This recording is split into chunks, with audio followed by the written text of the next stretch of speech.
Hello everyone, this is Rich A from the SuperSite for Windows, here with you today with a new introduction video for a new feature that just came to the Xbox One console from Microsoft called Xbox Game Pass. Now this is a new game-based subscription opportunity where you can subscribe each month to a library of games that as long as you keep your subscription active, you have full access to these games and everything about them. So I want to tell you a little bit about it and introduce it to you. Now they announced this and tested it several weeks ago to Xbox insiders. And they had a test version of the library, and we went through the process of testing everything. And last week, on last Wednesday, they released it to Xbox Live Gold subscribers. So if you were a Gold subscriber, you got a week ahead of everybody else to get in there and try it out. And then yesterday, on 1 June, it was available to anybody with the Xbox One console. Now this subscription will cost you $9.99 a month, and there is no annual option. So you pay $9.99 a month, cancel at any time, and it gives you access to this huge library of games. There is a 14-day free trial, so if you want to just check it out, you can certainly do that. But understand they do require a payment method so that when your 14 days is up, they will charge you for your first month of access. So if you don't want that to happen, make sure you cancel before the 14-day free trial is up. All right, I mentioned that it went out early to Xbox Live Gold subscribers. However, for anyone who's not on Xbox Live Gold, you do not require that subscription to also subscribe to the Game Pass. So if there are games in there that are not multiplayer games, you'll be able to play them without any problem. However, if you do download a multiplayer game from the Game Pass library, it will require an Xbox Live Gold subscription in order to be able to play that game multiplayer through the network like that. There's no limit on the number of titles you can install. The real limitation is your own local storage, your own hard drive on the console or external storage on the console. And you can install all 112 games if you so desire. That's the initial library count. If you so desire, you can install all of them at once, or you can install them one at a time, or any variation in between. It is launching, like I mentioned, with the 112 games. That means that it's a wide variety of games that are available. So you can check out the different options that are available and different genres that are available here. And we'll talk about that here in just a minute when I show you the full library. You do require an active subscription to do this, okay? So if you've joined for a month, you paid $9.99, you download a handful of games and you're playing them, you've got to renew that subscription in order to keep playing them. However, there are some things that you will get to retain when you download a Game Pass game and you play it, such as your achievements, the gamer score you get from the game, your progress and game saves will all be retained whether your subscription is active or not active. If you want to get back to those things and use them, then you have to renew your subscription or you have to resubscribe, and then everything will be picked back up right where you left off at. So this is something you could, say, spend a heavy month of gaming for 10 bucks, skip a few months and do it again for 10 bucks and do the same kind of thing, the same kind of routine. Now, some of the benefits of this subscription is, if you like the game you're playing in it, you can purchase it out of the library for a 20% discount.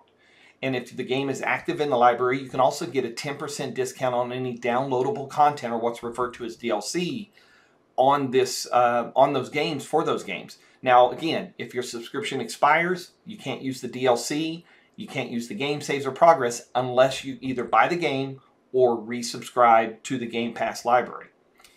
Let's see. Xbox Game Pass subscribers, I already mentioned the discount, so you get those benefits right there. There are some caveats to this whole subscription format. First off, the catalog will be adjusted each month. So there may be a month where they add titles, there may be months where they remove titles. And I'm sure that's all going to be based on usage and what people are doing with the stuff at the time. If it's heavily used, it's probably going to be a popular game, will likely stay around. If it's not a very often used game, then you could likely see that go away. Again, if it goes away, you can still buy it if you're still an active subscriber before it leaves the library for a 20% discount. And I get, right now, Netflix kind of announces that they're adding and removing stuff from their library. I don't know if Microsoft's going to do that with Xbox Game Pass, but we'll certainly keep an eye out because it'd be good for them to give people a heads up and say, hey, we're planning on removing X game. That will give people a chance to purchase it at the 20% discount if they happen to be one of the ones who are playing that game. Some of the titles will be restricted, okay? Now, this is a feature that on your Xbox One console you can share. So if you are a Game Pass subscriber anyone who uses your console, just like they can share your Xbox Live Gold, can also share the Xbox Game Pass library. So they can play those games under their own account, they can get achievement scores and all that kind of stuff. However, if the game has a restriction of 18 or older, child accounts will not be able to access that content. So just be aware of that. Offline. Now here's the thing, you can play these titles offline for a total of 30 days. However, every 30 days you are going to have to reconnect your system or revalidate, basically to revalidate your subscription. Since it's a 30-day subscription or 31-day subscription, you will have to log on and make sure you have an internet connection that will validate that license, not only for the game, but the Game Pass itself, that you're still an active subscriber. And this is intended to combat fraud. It's meant, you know, so somebody can't just join for a month, download all these games and unplug and play them forever and then go back. If you don't check back in within 30 days, you'll get prompted to connect the device, connect the system, so that you can get that validated, and then you can continue to play the game and stuff like that. This is also a very handy feature for those guys that are like in the military and might be deployed, maybe go to a place that does not have a consistent connection to the internet.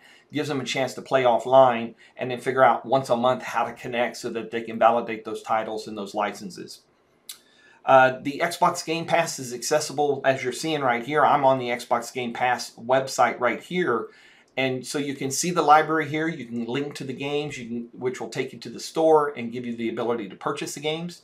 Of course, this library is also available on your console. And it will be, if you sign up and become a member, if you go to the settings and you go to home and there's a link for My Games and Apps, and you go there, there's a membership category in the latest updates to the Xbox One console. You will see your Xbox Game Pass listed there for quick and easy access to those titles. So you can go find them, get them in the store, and then download them to your device. All right, so let me see if I've got anything on my list. Okay, let's talk about whether this is really renting your games or streaming your games. Because the thing is, as I mentioned earlier, the only limitation on how many of these titles you can put on your system is your local storage. And that is because they are installed on your console.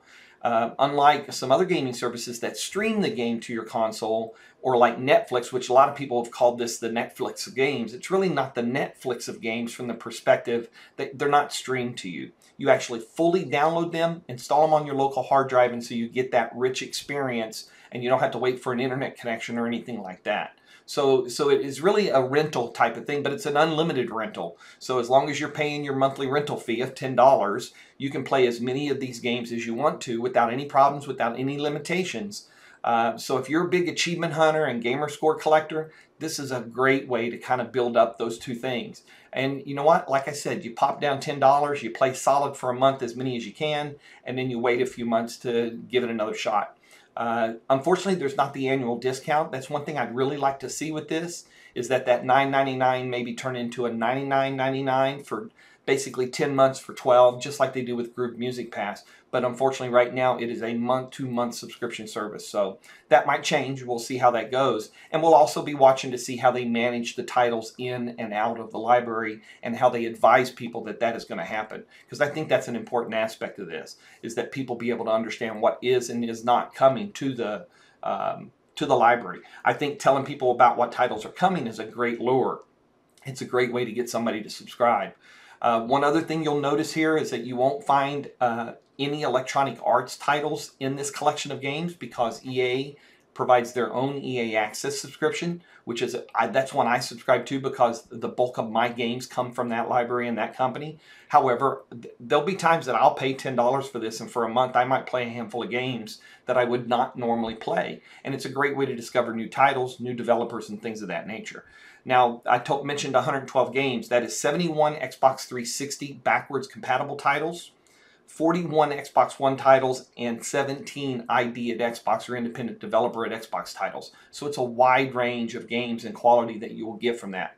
Now, just this week, when they announced the new Game Pass becoming effective for everybody, they updated the Xbox app for Windows 10 PCs and other devices. And guess what? You can now access this library that I'm showing you right here on the web. You can now access this library through your Xbox app. And right here it is. So here's my connection to the Xbox network.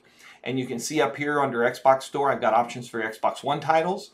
I've got options for Windows 10 titles, and I've got all the titles that are in Xbox Game Pass.